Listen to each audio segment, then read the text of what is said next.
going to narrate The Torture of Hope by Auguste Villiers de l'Isle Adam. This story, if you've ever believed in somebody and then been your hopes were just crushed and you felt like your soul was taken out of you, this story will resonate.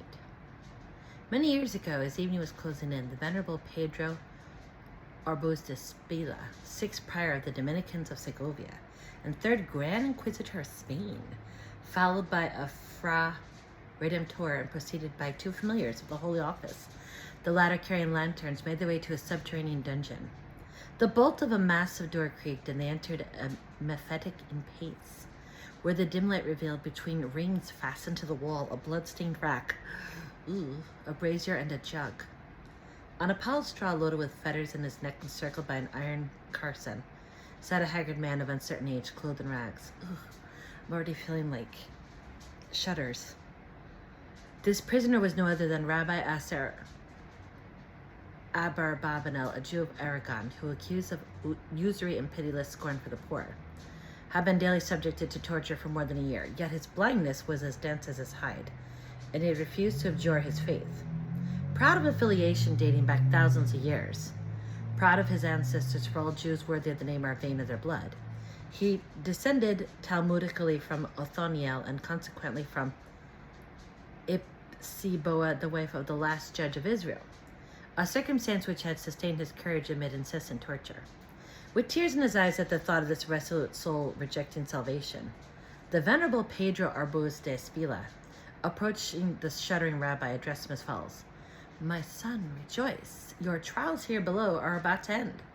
If in the presence of such obstinacy I was forced to permit, with deep regret, the use of great severity, my task of fraternal correction has its limits. You are the fig tree which, having failed so many times to bear fruit, at last withered. But God alone can judge your soul. Perhaps infinite mercy will shine upon you at the last moment. We must hope so. There are examples, so sleep in peace tonight. Tomorrow you will be included in the auto da fe, that is, you will be exposed to the Kedamero, the symbolic flames of the everlasting fire. It burns, as you know, only at a distance, my son, and death is at least 2 hours, often 3 in coming, on account of the wet ice bandages with which we protect the heads and hearts of the condemned. There will be 43 of you placed in the last row. You will have time to invoke God and offer to him this baptism of fire, which is of the Holy Spirit. Hope in the light and rest." With these words, having signed to his companions to unchain the prisoner, the prior tenderly embraced him. Then came the turn of the Fra Redemptor, who in a low tone entreated the Jew's forgiveness for what he had made him suffer, for the purpose of redeeming him. Then the 2 familiars silently kissed him. This ceremony over, the captive was left solitary and bewildered in the darkness. Rabbi Aser Abarbanel, with parched lips and visage worn by suffering, at first gazed at the closed door with vacant eyes. Closed.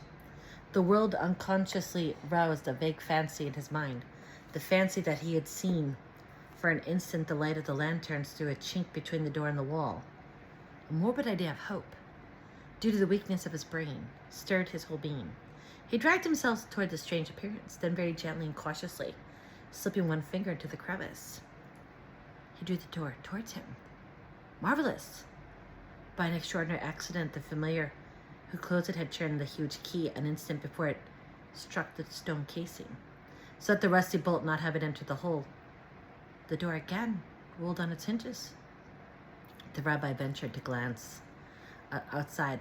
By the aid of a sort of luminous dusk, he distinguished at first a semicircle of walls indented by winding stairs, and opposite to him, at the top of 5 or 6 stone steps, a sort of black portal, open into an immense corridor, whose first arches only were visible from below. Stretching himself flat, he crept to the threshold. Yes, it was really a corridor, but endless in length. A wan light illuminated it. Lamps suspended from the vaulted ceiling lighted at intervals the dull hue of the atmosphere. The distance was veiled in shadow. Not a single door appeared in the whole extent. Only on one side, the left, heavily grated loopholes, sunk in the walls, emitted a light which must be that of evening, for crimson bars at intervals rested on the flags of the pavement. What a terrible silence!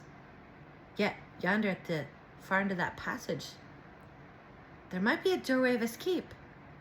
The Jew's vacillating hope was tenacious, for it was the last.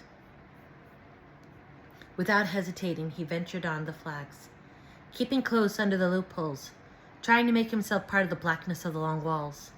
He advanced slowly, dragging himself along on his breast, forcing back the cry of pain when some raw wound sent a keen pain through his whole body. Suddenly, the sound of a sandaled foot approaching reached his ears. He trembled violently. Fear stifled him. His sight grew dim. Well, it was over, no doubt. He pressed himself into a niche and, half lifeless with terror, waited.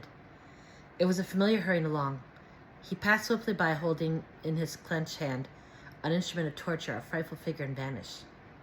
The suspense which the rabbi had endured seemed to have suspended the functions of life. He lay nearly an hour unable to move, fearing an increase of tortures if he were captured. He thought of returning to his dungeon, but the old hope whispered in his soul, that divine perhaps which comforts us in our sorest trials. A miracle had happened. He could doubt no longer. He began to crawl toward the chance of escape. Exhausted by suffering and hunger, trembling with pain, he pressed onward. The sepulchral corridor seemed to lengthen mysteriously, while he still gazed into the gloom where there must be some avenue of escape. Oh, again. He heard footsteps, but this time they were slower, more heavy. The white and black forms of two inquisitors appeared, emerging from the obscurity beyond. They were conversing in low tones and seemed to be discussing some important subject, for they were gesticulating vehemently. At this spectacle, Rabbi Aser Abarbanel closed his eyes. His heart beat so violently that it almost suffocated him. His rags were damp with the cold sweat of agony. He lay motionless by the wall, his mouth wide open, under the rays of the light, praying to the God of David. Just opposite to him, the two inquisitors paused under the light of the lamp, doubtless owing to some accident through the course of their argument. One, while listening to his companion, gazed at the rabbi, and beneath the look, whose absence of expression the hapless man did not at first notice, he fancied he again felt the burning pincers scorch his flesh. He was to be once more a living wound. Fainting, breathless, with fluttering eyelids, he shivered at the touch of the monk's floating robe. But, strange, yet natural fact, the inquisitor's gaze was evidently that of a man deeply absorbed in his intended reply. Engrossed by what he was hearing, his eyes were fixed. He seemed to look at the Jew without seeing him. In fact, after the lapse of a few minutes, the two gloomy figures slowly pursued their way, still conversing in low tones, toward the place where the prisoner had come. He had not been seen. Amid the horrible confusion of the rabbi's thoughts, the idea darted through his brain. Can I be already dead, that they did not see me? A hideous impression roused from his lethargy. In looking at the wall against which his face was pressed, he imagined he beheld two fierce eyes watching him. He flung his head back in a sudden frenzy of fright, his hair fairly bristling. Yet, no. His hand groped over the stones. It was the reflection of the inquisitor's eyes, still retained in his own, which had been refracted from two spots on the wall. Forward. He must hasten toward that goal which he fancied absurdly, no doubt, to be deliverance toward the darkness from which he was now barely 30 paces distant. He pressed forward faster on his knees, his hands at full length, dragging himself painfully along, and soon entered the dark portion of this terrible corridor. Suddenly, the poor wretch felt a gust of cold air on the hands resting upon the flags. It came from under the little door to which the two walls led. Oh, heaven! If that door should open outward, every nerve in his miserable fugitive's body thrilled with hope. He examined it from top to bottom, though scarcely able to distinguish its outlines in the surrounding darkness. He passed his hand over it, no bolt, no lock. A latch. He started up. The latch yielded to the pressure of his thumb. The door silently swung open before him. Hallelujah, murmured the rabbi. In a transport of gratitude, as standing on the threshold, he beheld the scene before him. The door had opened onto the gardens, above which arched a starlit sky, into spring, liberty, and life. It revealed the neighboring fields stretching towards the Sierras, whose sinuous blue lines were relieved against the horizon. Yonder lay freedom. Oh, to escape! He would journey all night through the lemon groves, whose fragrance reached him. Once in the mountains, and he was safe. He inhaled the delicious air. The breeze revived him. His lungs expanded. He felt in his swelling heart the veni foras of Lazarus, and to thank once more the God who had bestowed this mercy upon him, he extended his arms, raising his eyes towards heaven. It was an ecstasy of joy. Then he fancied he saw the shadow of his arms approach him. Fancied that he felt these shadowy arms enclose and embrace him. That it was pressed tenderly to someone's breast. A tall figure actually did stand directly before him. He lowered his eyes, remained motionless, gasping for breath, dazed with fixed eyes, fairly dribbling with terror. Horror. He was in the class of the Grand Inquisitor himself, the venerable Pedro Arbuz de Espila, who gazed at him with tearful eyes, like a good shepherd who had found his stray lamb. The dark-robed priest pressed the hapless Jew to his heart with so fervent an outburst of love that the edges of the monacal haircloth rubbed the Dominican's breast. And while Asar Abarbanel, with protruding eyes, gasped in agony in the ascetic's embrace, vaguely comprehending that all the phases of this fatal evening were only a prearranged torture, that of hope, the Grand Inquisitor, with an accent of touching reproach and a look of consternation, murmured in his ear, his breath parched and burning from long fasting. "What, my son? On the eve, perchance, of salvation, you wish to leave us?" What a sick man. So, he had the hope of escape. And basically, the Inquisitor was just toying with him. What a sick man. And those people, I'm sure they liked it. Meaning they like torturing those people. Ugh. Ugh, Lord. So I'm going to pull some tarot cards. And what I was saying earlier, that yeah, so if you've ever like had faith in somebody and then they like just dash your soul to death, and like you lost all hope and were disappointed, this story kind of, well, it's okay, it's not 100% parallel, but it kind of echoes losing faith in somebody and just seeing them like dash you, break your heart and dash you. I don't know. If you've ever had your heart broken, I'm sure you can relate. So I mean, if you want to say that's where I'm at a little bit. I have some hope still, but at the same time, I'm very disappointed. I had somebody disappoint me very much. And it was, I wouldn't. Anyways, you guys probably don't care, and it's fine. I'm just like saying this story resonated with me because I kind of felt like that. Four of Wands reversed, not coming home to happiness. It's reversed. And then the Knight of Wands is upright. So Knight of Wands is like some maybe passion or message or something, but you have the Moon upright. So something is shrouded. And you have the Queen of Wands reversed. It's probably me. Because I suppose I'm like very magnetic, but that's like when your confidence is down. The Knight of Pentacles is upright. This is the reliable one. I'll probably crack up. But Death reverse, a change that is being repressed or something. It's like a change that's supposed to come, but it hasn't come yet, or it's being fought against. The Ten of Swords is upright though, so the worst is behind you. And the Page of Cups at the end. So maybe there is hope. Despite this story, this is considered one of the most psychologically horror stories. And it's a good story. Apparently this guy, when I was looking up his biography, he didn't live during the French Revolution, but the name is like a noble. And I love the French Revolution. I love Marie Antoinette. I think I'm going to put this on the Versailles Ghost Story channel. I do have 3 Ghost Story channels. I have, it was Last of the Welsh Hills. For now, I'm calling it Rose and Crown and Bone. I may change it again, but for right now, it's Rose, Crown and Bone. And then Classic Ghost Stories, Ghost Patrick's Less. And this one, you're probably seeing this on the Versailles Ghost Storyteller, because I love Marie Antoinette so much. And I just can never get enough of her. So anyways, then, so we have the story, and It's, you know, it's a short story, but it's good. It is a good story. It's well written. So I was saying that, yeah, so this guy, he was born about 1838, I believe. I was looking him up.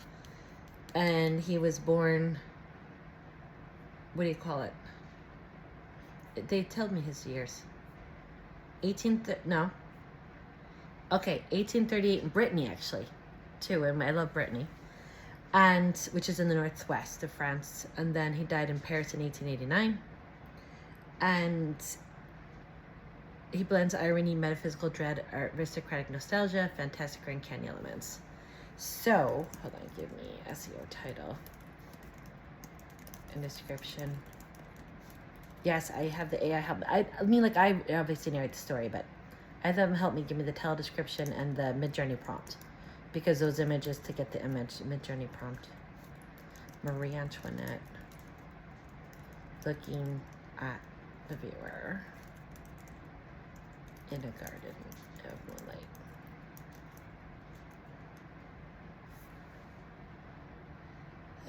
So we have that. And have you ever lost hope in something? Did you ever get it back? I don't know. It's like, I feel like even if it does seem like all hope is lost, maybe it is our human condition to not completely give up. I know I haven't completely given up. I feel like I know I don't ever totally give up. I don't like waste effort and energy, if that makes sense, but I also don't like totally give up on people. So, and I haven't totally given up on that person. But yeah, this story definitely resonates. So anyways, I don't want to get into that stuff, but just saying that, yeah. Like, when I saw this story, I was like, oh, the torture of hope. Yeah. I can understand that. I can understand that a lot. And, because that's the whole thing. It's a little bit kind of like with my work with Twin Flames. It's like, first of all, I understand firsthand how you feel. But I work with Twin Flames because it's a lot of the dynamic with the hot, cold, back, forth, the whole core wound of a lot of Twin Flames. It's someone who has avoidant energy patterns, so they get very close to you. And it's wonderful. And you really feel really close to them. And it's real. It's a real connection. It's not anything like in your mind. It really is real. But then, like, they get freaked out and then they pull away. And then they're very cold, and it's very hurtful. So I can understand that. So, although there may be no hope in my situation, at least I can help other people. And fine, maybe there is some hope, but I've kind of given up. So, I give up on them. But that being said, I still do try to help Twin Flames. Because you can do only so much if someone is just so frozen. You know what I mean? Like, I don't know how to explain it. But that's why, like, I help people with the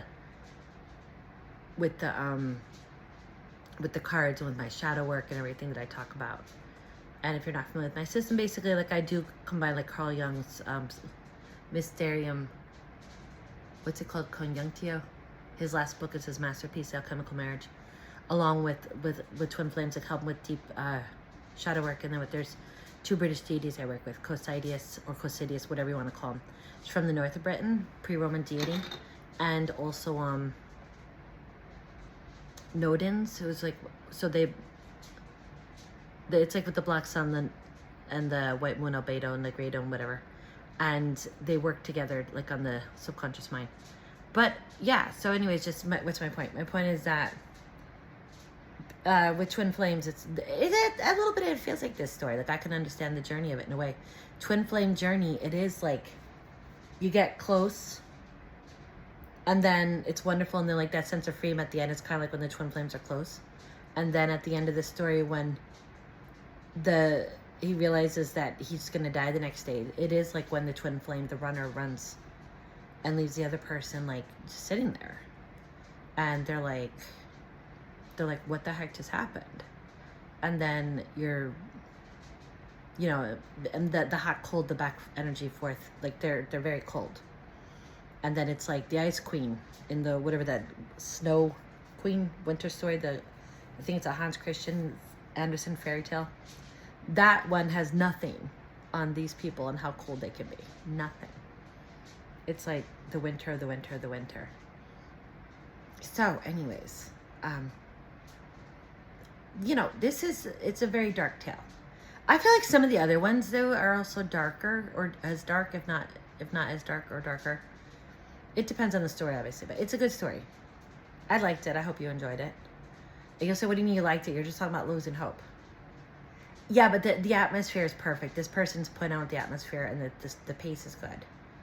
And it just, like when you're in that moment of just sitting with that feeling of lost hope, it perfectly echoes how I think twin flames feel when the runner runs and then the other person. So a little bit I'm telling you this just to draw a parallel with the story, but also like if you are going through something with your twin flame, I understand your pain, and I do offer tarot readings, and it's not just me like doing tarot readings. I really do understand. I really do understand, especially like with what I've been through. Believe me, I know and I understand, and so I can definitely teach you about shadow work, and you'll say, well, but you're on. I can't. You can do a lot of this stuff. It does work, but it also, the other person has to, you know, and you may be looking at like millennia of old stuff, old energy. So anyways, I'm yakking a lot. If you have requests that stories you want me to read, I've got some other new stories I'm going to be doing. I'm redoing some old ones too, because I wasn't maybe happy with how the videos came out. So anyways, don't give up hope, even if it seems like all hope is lost. I feel like I'm contradicting myself, but I think that there is always still some hope, because, and even if people go on the other side of the veil, you could still, like, I personally believe in reincarnation, and I don't think that if someone dies, we never can connect with them again. And because I certainly have connected with enough people on the other side. I think I even mentioned that, like, there's like a lady that comes to visit me. I never knew her in life, but I know her, like, and one of the ways I know her is like, well, first of all, I just know her energy, but like with scent, like you might like have like a smell that, like a food or something. Like this person, when they come, I feel like I smell oatmeal with like brown sugar and vanilla, and it's really nice. It's just very warm, comforting. And they and this other lady come together, the two of them, and it's just really wow.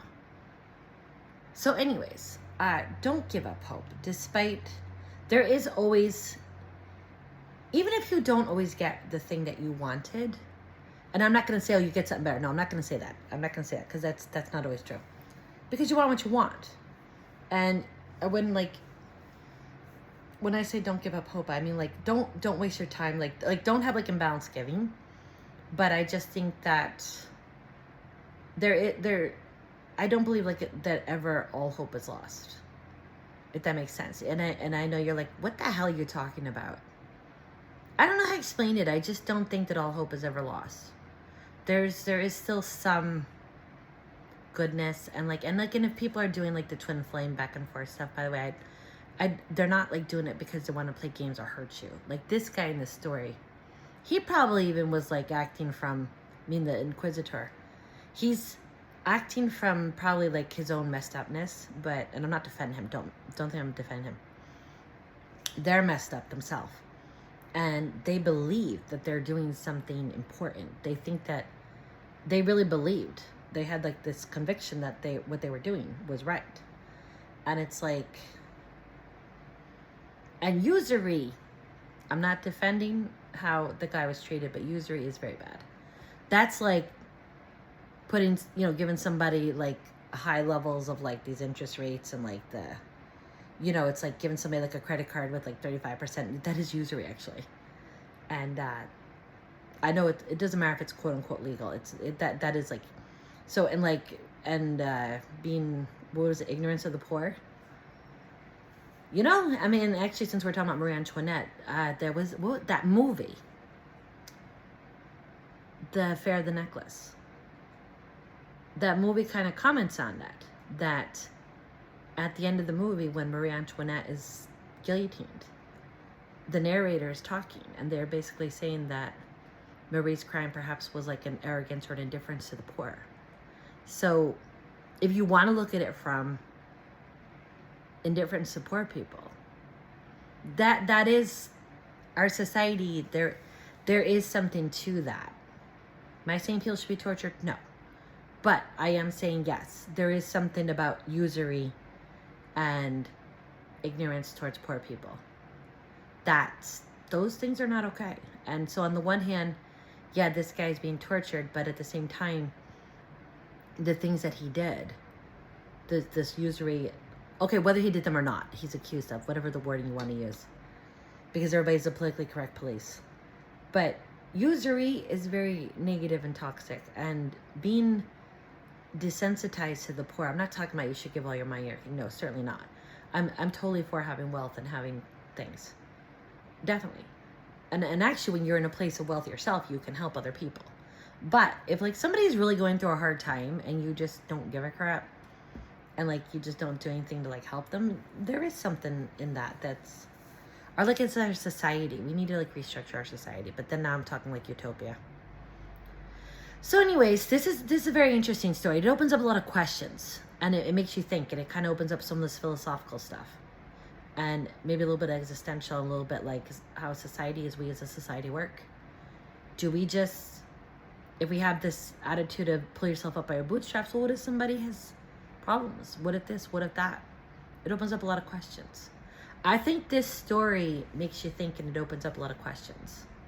So, but if you don't agree, tell me. You don't have to agree with me. But I think that, yeah, it is a psychological terror story on the one hand, but it kind of slides into some of these questions and these things like, well, what do we do as a society for the poor? What do we? That's why I partially like these ghost stories. I feel like there's always like some hidden thing. And maybe this author didn't even intend these layers, but I see these layers. I tend to look underneath the surface. That's one of the things I do with like my tarot readings too, is that I look underneath the surface and I try to like help the person to go beneath, like not just stay at the surface level. That's why I say like when someone's doing this hot, cold, back, forth stuff, the avoidance, they usually have like problems like with trauma, like maybe something from childhood, and then also like there's like early adulthood. There's like there can be, I'm not saying definitely, but like there can be like energy patterns from relationships. Maybe they were punished for seeking affection, and like sometimes like one person I knew of that had this energy patterns, they had somebody that like would just, they were always wrong, meaning the other person they were in a relationship with just always made them wrong. So then that leaves an imprint on the person, and then when they deal with people, it's so subconscious they don't even realize it. I don't know how aware of it or not they are, but even if they're aware of it, they just don't know how to do something about it. But they might not even be aware of it. But I see these things because I don't know. I don't know if it's just from reading people's patterns or whatever, but it's not. But it's not just patterns, because like these stupid AIs, like there was like two people that looked like the same person. I was like, is that so and so? They look so much like so and so. And then the thing's like, oh, they both have beards. I'm like, no, neither has a beard. Neither person has a beard. It's when you look at the one person, you think they're the other person. They're not, obviously. But it was just like, but the AI is stupid, like, oh, beard. I'm like, eh. No, nobody has a beard. Where are you getting that from? Oh, and then it'll go, you're right to call that out. I'm sorry. AI is so annoying. Anybody that's worried that these things are going to take over the world, these things are so stupid they don't know what day it is, what year it is. Like 2026, I've been talking to this thing, Claude, and I use Copilot, and like Gemini is probably stupid too. They're all stupid. But it was like it kept saying it was 2024 or 2025. And then like, I think I told you guys in another video, I told you a story about how I was doing a tarot reading for Princess Nest of Carrow Castle in Wales, and I was asking it some information about her when I was preparing the video, just to get like her birthday and death date, and the information about her lover who supposedly abducted her and this and that. And then it started talking to me about Nancy Guthrie out of Tucson, who I'm very sorry about what's happened to her, and I hope they find her alive. I really do. I really do. Because I guess this lady with Nancy Guthrie was abducted in February of 2026 from her home. And they haven't found her yet. At least as of this recording. I mean, maybe something that's been in the news. But they haven't found her yet. And, you know, I think that people are starting to get concerned. It's been a long time. And so it was like, and I almost felt like there was like some reason. I was like, these things are never accidents. But it was like, is there maybe like, I don't know, is there some role that I'm gonna play or something in this? I have had things happen.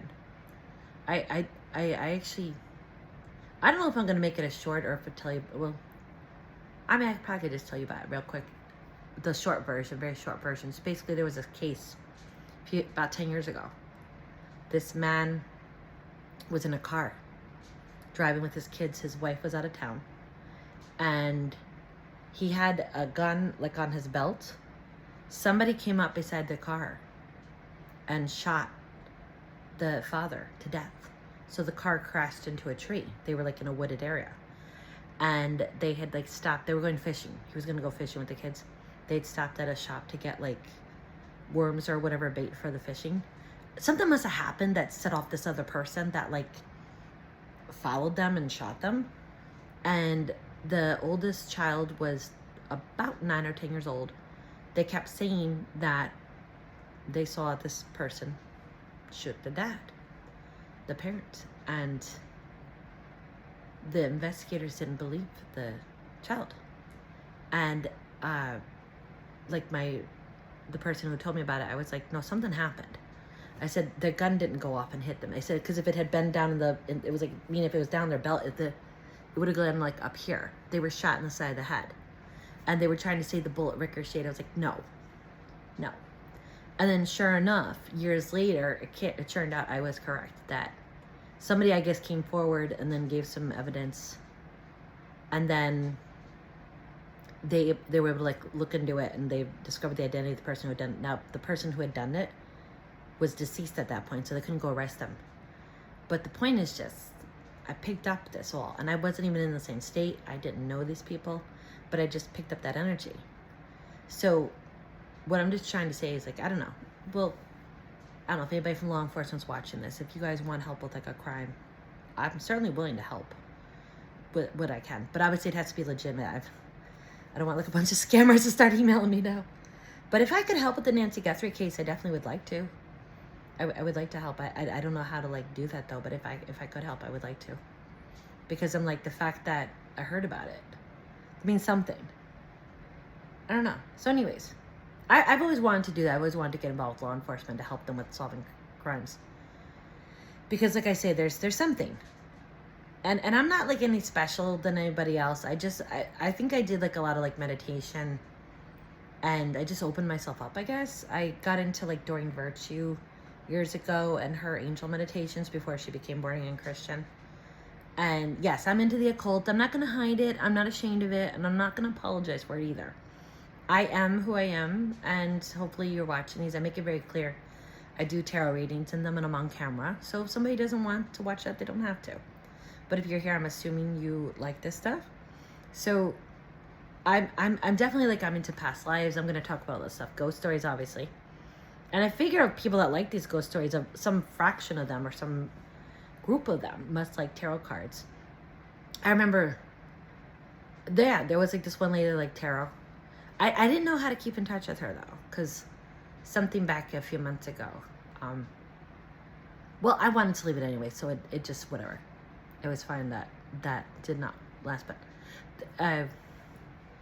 you're like, what the hell are you talking about? I was talking to somebody that like, I probably should have given them my email and I didn't. And so there's no way to like talk to them, whatever, but maybe we wouldn't have, whatever, but I don't know. It's like sometimes like you hit it off with somebody and you're like, should I give them my email or not? And then like the opportunity to interact with them anymore is not there. So I was like, So anyways, I'm just saying that I believe in past lives. I definitely believe in we're able to contact passed over loved ones. If you want to contact a passed over loved one, what I've done is like, I'll just like light a candle and sit. You don't have to have a candle. Even if you don't have a candle, like let's say you don't have a light, whatever, don't even worry about it. It's just, if you have one, light it. And like, all you need is your intention. Just think of them with your mind. And so anyways, yes. And yeah, maybe we'll talk about some occult stuff sometimes on the channel too. But definitely, well, the tarot readings are actually considered kind of like occult stuff. Sigils, subliminals. It's not like dark occult, but it is. I am a dark bird though. Yes, I do have to admit I like dark stuff. When you say dark, what do you mean? Like, Well, various things. What do you think of as dark? Like, but a little bit. I am a little bit like with the whole darker the better. I'm into like some of like the folk stuff. Like I know about some of the folk magic and stuff. But well, not 100% though. Like I know of obviously. Well, I guess maybe Cosidius and Nodens even. Some people might consider them sort of dark. I've never felt like they were dark though. And whatnot. But anyways, I'm babbling. But anyways, welcome to. I talk to you after the stories. I will talk, especially if it's something I want to talk about. I feel like I wanted to talk about some of these things with you guys today. So, it's not. It might sometimes just be just a story, but a lot of time I always do try to do tarot card. And on the one hand, the thing, I don't know what everybody's got their knickers in a twist about being on camera. By being on camera when we're narrating the stories, on the one hand, we're showing YouTube we are a real person, because that's the whole thing of it's not some. Okay, it's a public domain story. But then we're not like using like 11 labs to narrate these. You're showing yourself. Because sometimes like I've seen like some of the ghost story channels, especially the big ones, like have gotten lumped in with the whole, oh, you're not providing value, which is BS. Obviously they are providing value.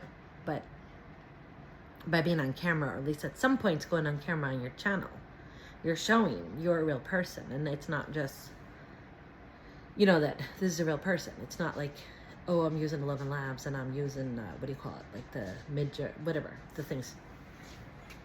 Anyways. So, put your story requests. I've got a bunch more I'm going to do. And I do want to try to do more today. Okay, I'll see you soon.